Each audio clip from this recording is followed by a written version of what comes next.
Welcome to the January 30th, 2025 episode of The Energy Show. I'm energy journalist Markham Hislop, and I'm joined by MC Breadner from the Energy Media team, who's going to be my co-host. So, welcome to the show. And here we are, MC, ready for another conversation about Danielle Smith. I I can hardly wait. Well, precisely. And one of the things we're trying to do here, and this is a follow-up to our Monday show, which we titled a bit cheekily, I admit, is what the hell is Danielle Smith really up to? Because if you read, as you know, you and I read a lot about energy news, and my inbox is full every day, with newsletters and press releases and news stories and what have you, and she's on all of them. It's been a long time since we've had a premier in Canada who's dominated the news cycle the way she does. And she's become very good at it, much better than she was, 12, 15 years ago when she was leading the Wild Rose Party. And but aside from all the chaos that she injects into her politics, the crazy comments and the things that just seem illogical and unbelievable. And her announcement, her press release last week with the Enbridge CEO, yeah, we're going to Yeah. double Alberta oil production. That may be easy to say. It is exceedingly hard to do, and probably impossible. But it's that kind of chaos that she brings to the table all the time. Now, you see it on social media, right? Yeah, absolutely. I mean, everyone's got something to say right now. And the links between her and Trump are everywhere. Well, there's some similarities there because what Trump does, and I think he's done this all the time. And frankly, remember in his first term, we're talking back 2015, 2016 when he was running, and people were trying to get a handle on this Donald Trump guy and the comments were made then, but I haven't seen them since, that where Trump really learned how to do this is participating in WWE wrestling. Remember back in the late 80s and 90s, and Donald Trump would be with a mic in hand up in the ring, and he would be doing his shtick. I'm not a wrestling guy, so but he learns political showmanship in the ring at these crazy, wrestling events. And part of that is create chaos and manage the chaos. Yes. And if that doesn't describe Danielle Smith's political maneuvering, I don't know what does. So, well, look, Yeah, I mean, it's interesting to see what's going to happen next. I mean, she's kind of that same style where she's creating chaos, and then it keeps us on the edge of our seat, and you can tell by how she's dominated the news cycle these last week or few days that she's good at creating that chaos. So well, one of the things we're trying to do at Energy Media is not just report about, the latest shenanigans, latest shenanigans as a news story. We're trying to dig deeper and provide some context, some global context for why she's doing what she's doing. And so that's what we talked about on Monday's show is the OPEC model that shows growing oil consumption from 103 million barrels a day today out to 120 million barrels a day by 2050. Then a mhm. long, long plateau followed by a slow decline. Basically, you might want to say 50 years of oil, the oil status quo, which is very important to Alberta because it provides most of the natural resource royalty revenue that the government uses to pay for public services. So it's extraordinarily important to Alberta. But today we're going to take a little different tact because if the OPEC model of continued hydrocarbon uh, growth is the model she's adopted, we need to be able to say, well, what's the alternative? Like, there is there another future out there that is possible given the trends we see in clean energy technology and the rise of electric vehicles and heat pumps and so on? Is there another, that maybe is, here at Energy Media, we argue that the clean energy future is the most likely future. And we have, models and analysis and news reporting and so on to support that. And I wanted to run past an idea past our viewers today so that they can, maybe it'll give them some insight into what she's doing and why she's doing it. So if you want to put the PowerPoint up, let's have a look at some of the slides that we've prepared.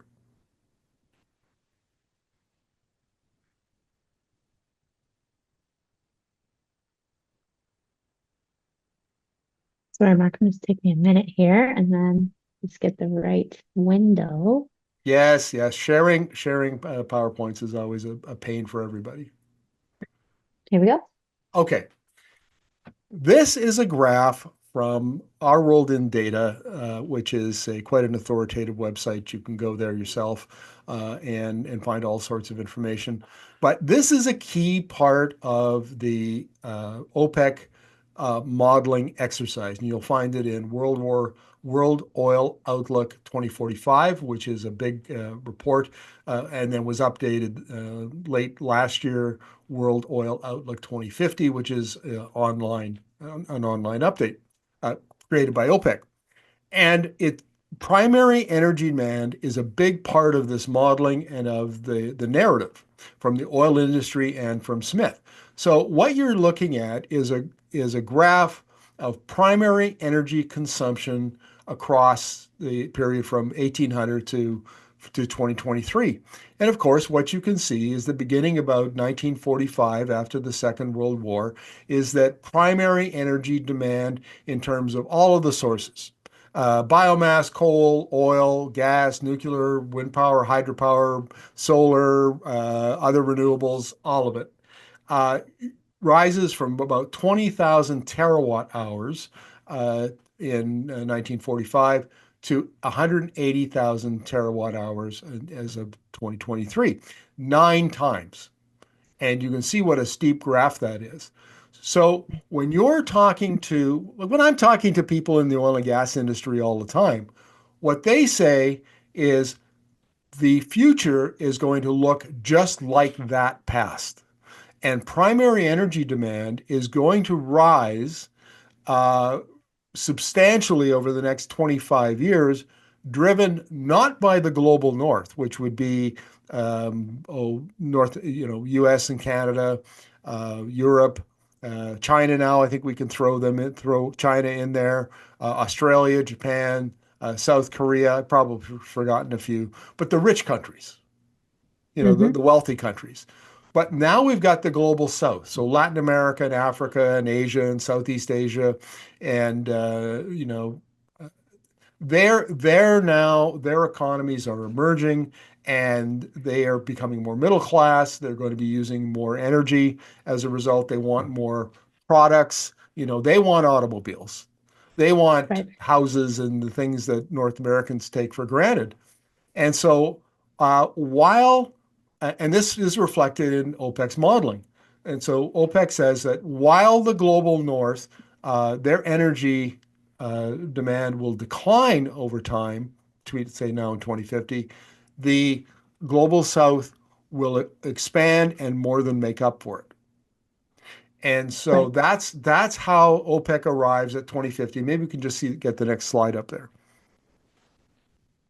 So this comes from OPEC's World Oil Outlook 2050, and you can see that this is how they're modeling. Big increase in transportation. They expect to see the global auto fleet increase by 70 or 80%.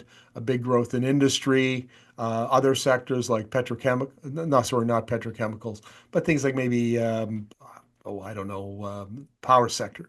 And we arrive in 2050 at 17 million more barrels per day of demand than we do now. And it's all predicated on this increase in primary energy demand. And there's a great saying, I think I mentioned this Monday. It comes from Alex Pourbaix, former CEO of Cenovus Energy in Calgary, is where I first heard it.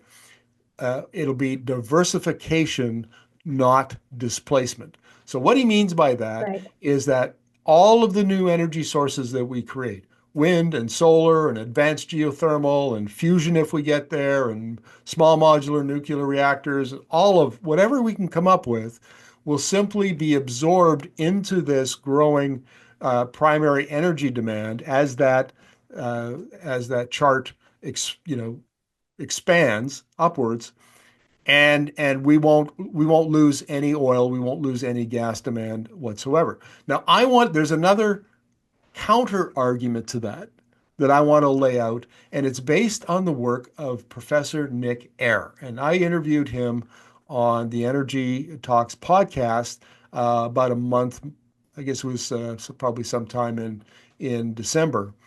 And his work is the basis for a great piece by the Rocky Mountain Institute, Kingsmill Bond, and his team, called "Energy After Fire." And the argument now, if you can get to the next slide, please.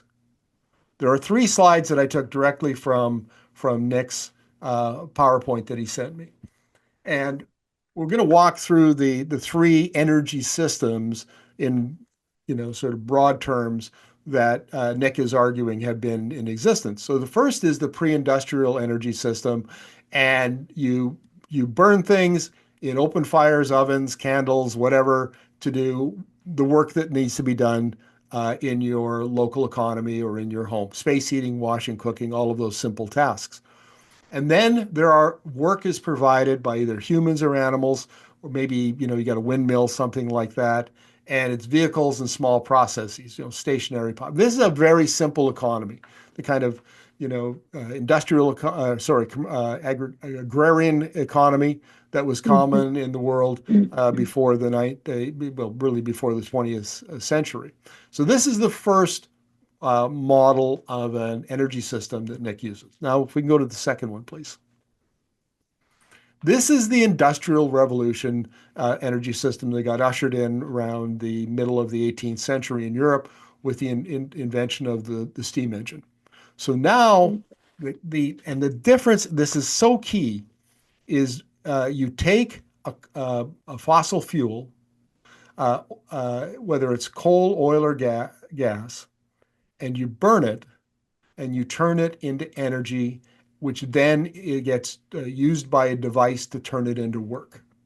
So first you burn it to release the energy, then you harness that energy in an internal combustion engine, in a gas boiler, Mhm. in something like that, and then you make it work. Now, that was a huge advance in terms of human economies. Has allowed us, that is the basis upon which we've been able to build the civilizations that we enjoy in 2025. And you can see the way Nick lays it out there is that all energy starts with a commodity, something you burn, and then it gets turned into either it gets electricity, which then motors and appliances use them to do the Mhm. things you can see on the right hand side in the green text, or you use that heat as solids, liquids, and gases to drive industrial kinds of processes. But this is essentially the system we have now, where we are burning a fossil fuel to create energy and then using a device to turn it into work. Now, if we can get to the next one, please. Now we have, Nick calls this a fully renewable energy system. I'm not sure that I like the word renewable energy because that's tied to wind and solar. And maybe I suppose you could throw in hydro, and some people even include nuclear. I don't like that as much. This is really about electricity, because you create electricity with the technology. You don't burn anything. And whatever that electricity that you create then goes directly into work, into doing the task that you want it to do. You're not burning the commodity, the fuel, and combusting it in order to create work through your device. And so you can see what Nick has got here: hydropower, wind, and solar that create the electricity, and then it goes into motors and appliances and fuels, and it creates hydrogen. So there are some processes, industrial processes, that require high heat, and electricity may not work for them. So you use electricity, you put it into an electrolyzer, you make hydrogen, and then you can run heat pumps and boilers and dryers and furnaces and do all sorts of we can make steel, we can make aluminum, we can make, whatever we need on the industrial side. And on the consumer side, we can have electric vehicles and we can put batteries in our homes and so now the why this is significant is that when you burn the commodity to create heat and then turn it into work, it's very inefficient. Very, very inefficient. And if we Okay. could get the next slide up, please. So you can see going back to 1900, Nick has created a slide that tracks the rise of efficiency. So what that means is that an automobile engine is the perfect example. So the gasoline engine that we've got in our cars, which you don't, by the way, you have an electric car, don't you? Yes, I do. So you've got a Tesla, which is kind of illustrates the point that Nick was making about the electricity and work. But anyway, so the internal combustion engine car is generally between 15%, maybe 25% efficient. That means that's the rest of the energy that you create burning the gasoline gets wasted in heat that goes out through the block of the engine, or it goes out through the back of the tailpipe, through the exhaust system. And that waste that energy is lost. It's very inefficient. And so next graph here shows that it used to be our technologies were 20% efficient, and then around 1970 we had a big boost, uh, uh, improvements to combustion engines, mass production and globalization. He's got a number of reasons for that increase, but now we're bumping along at around 35% efficiency, but we're still wasting literally two-thirds of all of the energy that we produce and consume. So the thing is that we are now, because and you'll remember the last episode, we had our S curve showing the five core clean energy technologies: wind, solar, batteries, EVs, and heat pumps, and maybe throw electrolyzers to make hydrogen in there. Um, and all of them had passed their inflection point around 2020. That means they're now Right. cost competitive. They're in the marketplace. They're pushing some of the old technologies out of the market. They're disrupting markets and business models. So one of the reasons is because they're more efficient. They make an greater efficiency generally leads to lower costs. And that's why we're seeing that as the electric vehicles, as an example, as they scale up manufacturing, costs are coming down, and the vehicles are now cheaper to buy, but more importantly, they're about a fraction of the cost to run. Now, you have a Tesla model. You and Felipe have a Tesla Model S, correct? Model Y. Model Y. That's is Yep. that the utility, the SUV? No, yeah, I mean it's kind of an SUV. It's like a crossover. Gotcha. And when you fill it up at home, Yeah. how much does it cost? Well, I mean, we're also lucky enough to have solar panels, so we plug it in during the day and just do it direct. So I don't actually know because we only plug it in when the sun is shining. Gotcha. The numbers that I've seen for various EVs, it ranges from, like five, six, $7 up to 11 or $12. Yeah. And the difference we're talking about is between, if you were filling it with gasoline, it would be 60, 70, $80 up over $100. So there's a significant improvement in efficiency, which then leads to lower fuel costs, essentially, for that vehicle. And then because the EVs are so much less complex. They have an internal combustion engine might have 2,000 working moving parts, and an EV drivetrain might have two, three, four, five. And they so simplicity should lead to much less wear and tear and a longer life. I mean, so what happens is that uh, that extra efficiency is now we're going to see that rise. And there was another graph I meant to put in here and I forgot, but Nick has then another graph of where we're going to go by 2100. And it shows the rise in efficiency so that the overall primary the efficiency the amount of primary energy required as we electrify our economies actually goes down. And maybe you can we'll have the next slide, please.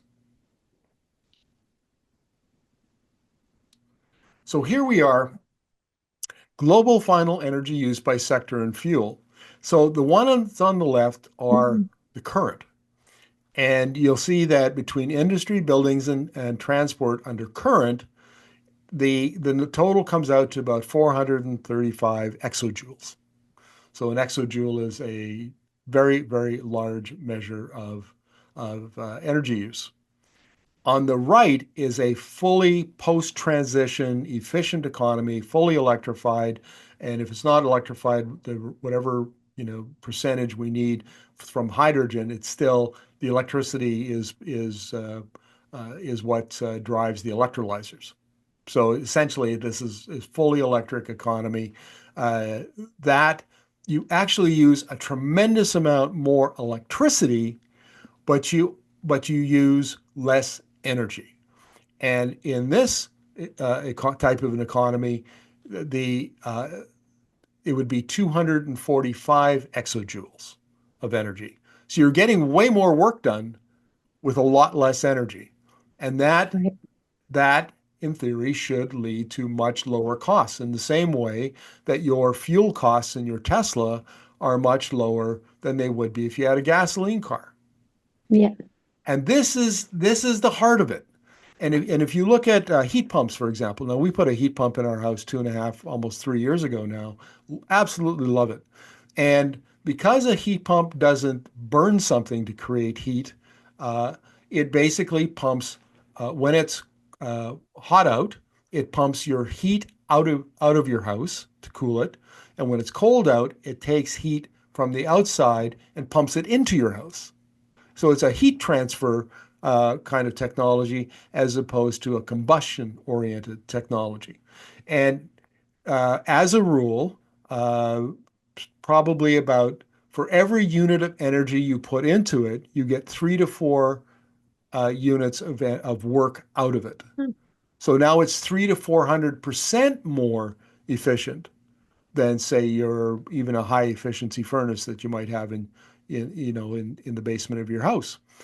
And so as we go through and we begin electrifying our buildings, as we begin electrifying our transportation system, as we and it'll take a little bit longer, but we begin electrifying our industrial processes. And you'll remember the Energy Circle podcast we had where we did it live, and we had the CEO of Rondo Heat Battery, and Hmm. Hmm. they've figured out how to use 200-year-old steelmaking technology, basically the bricks and the configuration of these special bricks to store heat, so that you can actually build uh, you can build up heat and do you can't do I don't think if I remember correctly you can do the really really high heat kind of processes, but you can certainly handle everything else through that. And it all runs off electricity, which could be renewables, could be nuclear, could be hydro, could be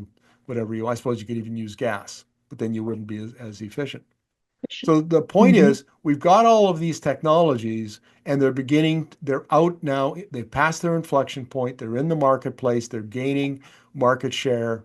And, according, if you use Nick Air and Rocky Mountain Institute's model, over a period of time, electrification leads to less energy consumption, primary Consumption. energy demand. And Nick says that a fully electrified economy would be about 40% less energy than otherwise. So that's basically this slide that we've got up there now that shows about 40% less energy. OPEC is saying by 2050, it'll be almost 40% more energy because they expect it to, oil and gas to still dominate the economy. That's a big discrepancy. That's a huge discrepancy. And if Nick is right and Rocky Mountain Institute are right, that electrifying the economy makes it more efficient and energy then demand, primary energy demand falls, then that basically explodes OPEC's argument and Danielle Smith's argument. So let's see the next slide, please.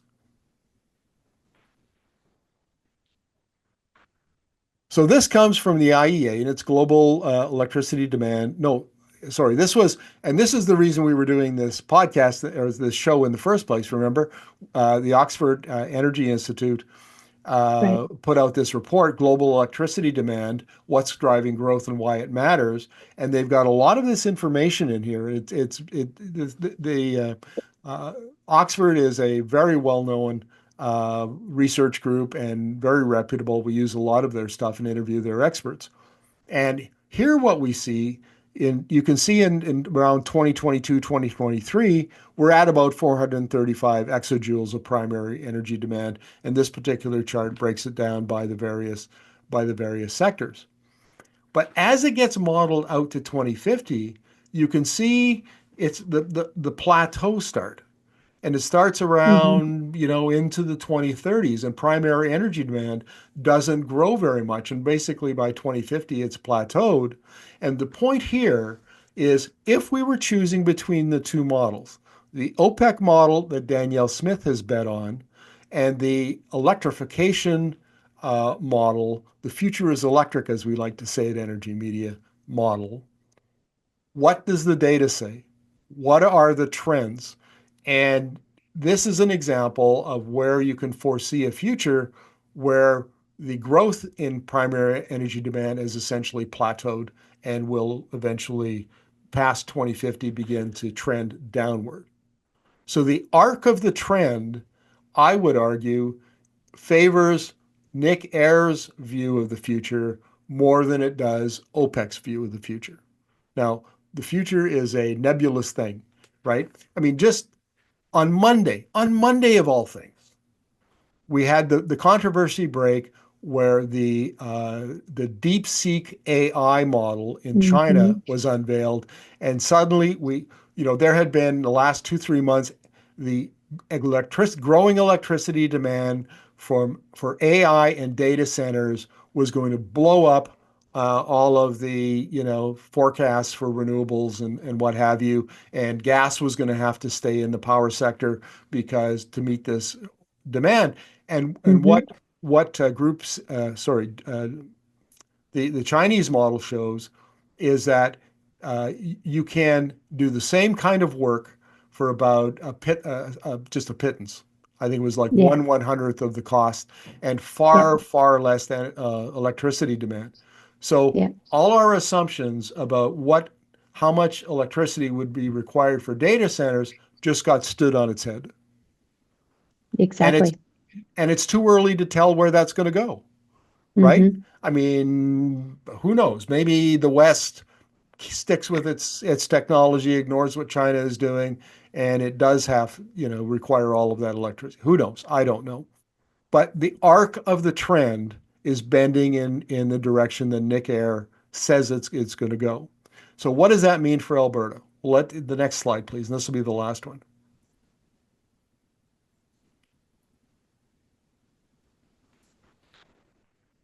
This is International Energy Agency modeling, and it came out of the 2024 World Energy Outlook report. And what it shows is there are three scenarios. The STEP scenario, which is essentially the status quo, just continues off into the future. The announced policy scenario, and then the net zero scenario. From our point of view here at Energy Media, Our experts tell us that the steps scenario is highly unlikely. It's kind of a nominal scenario. The net zero scenario is possible, but not very likely. It doesn't look like we're going to achieve net zero by 2050, which leaves us with the APS scenario in the middle. Well, look at that. By 2050, the IEA is modeling 57 million barrels a day of oil demand, down from 103. That's a big drop. Hmm. And the economists that I talk to say that, what happens when supply stays the same and demand drops, prices drop. The market seeks an equilibrium. And so the odds are that once we're into structural demand destruction, so demand just keeps dropping and dropping and dropping because you know, oil for transport is being replaced by electric vehicles and so on and so forth, that I think the APS scenario out of all of them is the most likely. That's a disaster for Alberta because Alberta's oil is high cost, it's high emissions intensity, it's far from market. It has some advantages, some competitive advantages. It's a long resource life and it can run on half cycle costs that are quite low, a break even in between $30 and $40. But the problem isn't the disappearance of the oil production and the oil companies in Canada, it's the disappearance of royalty revenue. That's the Yeah. problem. And jobs and bankrupt businesses. Because if the IEA is right and we're right, what will happen is that around, sometime in the early 2030s, we'll see prices drop and then we'll see disruption down at the Alberta level. Companies will be in trouble. They won't be paying royalties. And then what do you do when you have a bust? Albertans have had busts for years. We get busts, but there's no boom. This time Yeah. around, you get the bust and no boom. It's a permanent bust. And what do you replace it with? What do you replace it with? How do you pay for education and healthcare and all the other public Hmm. services that revenue paid for? What do you do? How do you replace the jobs? The Yeah. really good paying jobs that have Albertans. So my point here is what the hell is Danielle Smith really up to? Danielle Smith made a bet. And frankly, the oil and gas industry and the business community and in Alberta made a bet. And they bet on the OPEC's view of the future that oil demand is going to rise, gas demand is going to rise out to 2050, and that in fact we're going to have very prosperous times. That's why she calls these silly press conferences and announces that they're going to double oil demand. But here today in this show, we've laid out a model, an explanation of an alternate future, and an alternate future for which the evidence and the data suggests is more likely. And if that doesn't scare the hell out of Albertans, I don't know what will. And so Albertans need to understand this process and what's likely to befall us in the very near future and argue for something different. There needs to be, we talk a lot in energy media about changing the energy conversation. Yeah. And we need to start talking about things like what's the plan B if the plan A doesn't work out? What are our options? When do we have to start investing in them? What do we have to build to, create alternatives to what the oil and gas industry we already have? It's a big conversation, and we pretend like it doesn't exist. Yeah, So and it's not hopeless too. I think a lot of people are avoiding the conversation because they think it's, we're going to become the next Rust Belt, or, you know, and I think there's so much opportunity in the future. And so if we have that conversation now, we can literally plug into a brighter future. that's right. And one of our favorite future industries in Alberta is taking bitumen from the oil sands, that sticky, gooey, peanut buttery like stuff, and making things with it. Hmm. Principally, the most of the research so far has gone into making carbon fiber from bitumen, but also asphalt binder. When you make roads, the asphalt binder. Yep. and also Yep. activated carbon.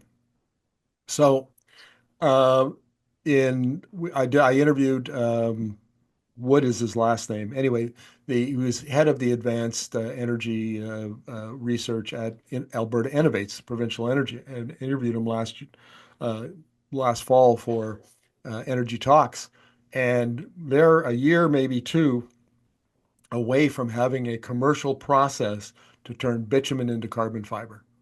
That is the basis for an entire a carbon fiber manufacturing industry in Alberta. And their initial modeling has shown that they can do it for about half the cost of current carbon fiber. So Wow. I'm not saying that carbon fiber is the salvation of the Alberta economy.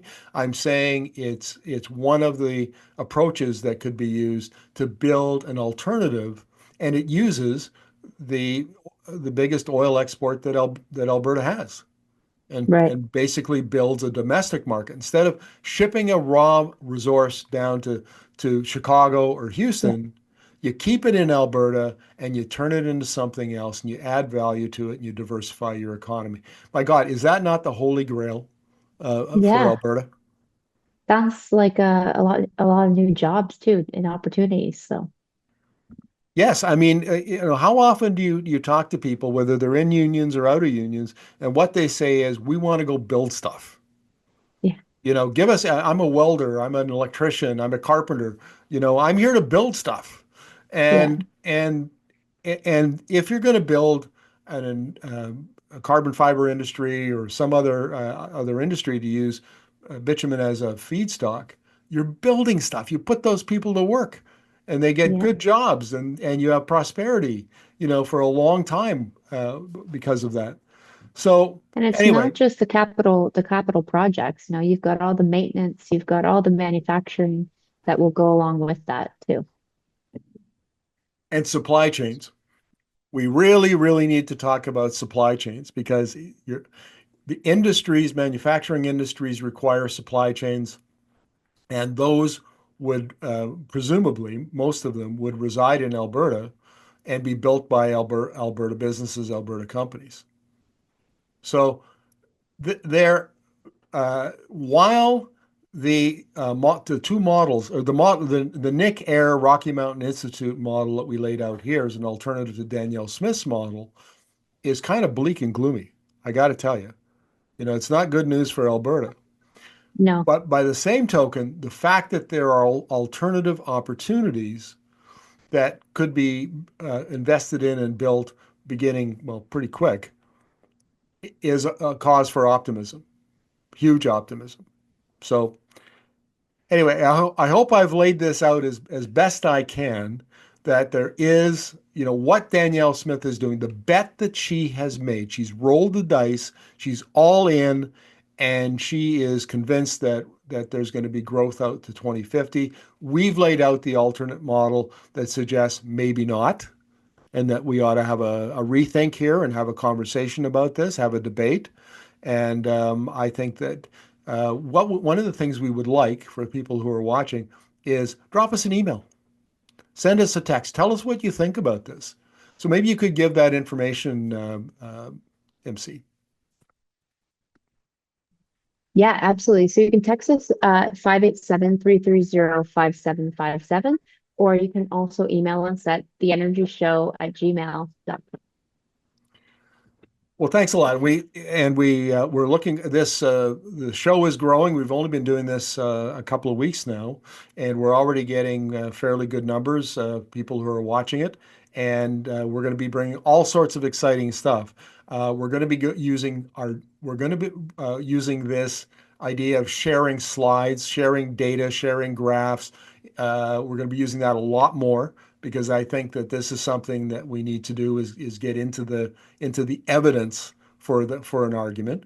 We're going to have a lot more experts. We've already had a couple. We had Dr. Chris Bataille, an energy economist. We had Dr. Kristen van de Biesenbos, an energy lawyer, to talk about Trump's tariffs. And we're going to do a lot more of that. We're going to start playing some audio and video clips, because we do a lot of content here at Energy Media, and we talk with folks all over the world. and we're going to start showing some of that. So hold on to your hats. It's nothing but exciting time at the Energy Show, Yeah, and it's going to be daily. So come and join us as often as you can. Monday to Friday. MC, thank you very much, and viewers, thank you, and we will see you tomorrow. Okay, bye everyone.